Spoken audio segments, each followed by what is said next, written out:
This week I wanted to talk to you a little bit about personal branding, but first I've got a little bit of material from the commercial I just worked on. Have a look. Guess what today is? It's a big national ad campaign for Vic Day today. Having my morning coffee. We'll see you inside. Wardrobe trailer. Sorry, Dominic. You don't have to go yet.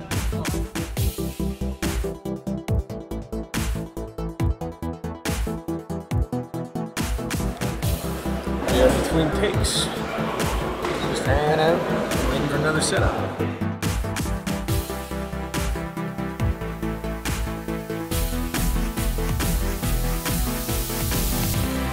Dominic. Yeah.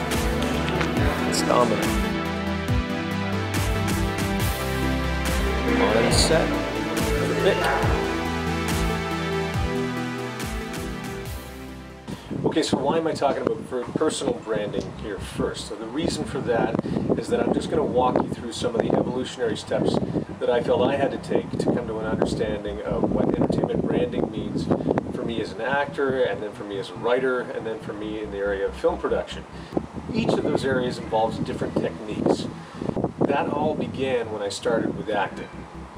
Now, when I talk about acting and branding, what am I talking about? Well, of course, as an actor, you've got to be many things, so it might not make sense at first.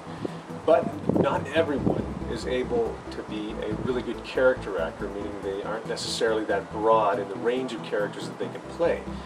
There are some characters, or some actors rather, that tend to fit best in a particular niche. Now, if you are someone who has a broad range, then that's part of your brand. You're a really good character actor. Your diversity is part of how a casting director or your agent will probably identify you. But you want to take advantage of your strengths. So if that is a strength, go for it.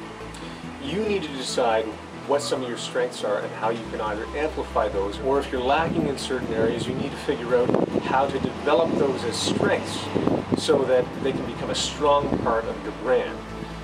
Branding for yourself is essentially taking your best qualities and bringing those to the forefront. Learn how to make those public and make that synonymous with your identity. Figure out a way to minimize weakness and maximize your strengths and make them part of the campaign that gets out there in front of casting directors, producers, agents. This all takes work, it all takes refinement. Now, I'm not saying you shouldn't be taking roles that don't fit your brand, because part of building your brand is discovering what your brand is about. What do people find interesting about you? So before people start pushing you into areas you're not comfortable with, really start to think about what your brand is, and it'll actually be something that you can help and work with your agent to push yourself towards. Anyway, so that's a little bit about personal branding and how you can start to craft that image. The next step in the process is being able to dictate that a little bit more by taking control of your career through the writing and producing process. We'll be talking about that next. Stick with me here, you guys, because we are going to be talking to some interesting people over the coming weeks. Yes, I've got a few more tips for you as well, but also there's a lot of people out there that are a lot smarter than I am in this business, and I want to get them in front of the camera so that you guys can see what they have to say that might be able to help you when it comes to producing films, getting acting jobs, and writing the right scripts for you. So we'll talk to you soon.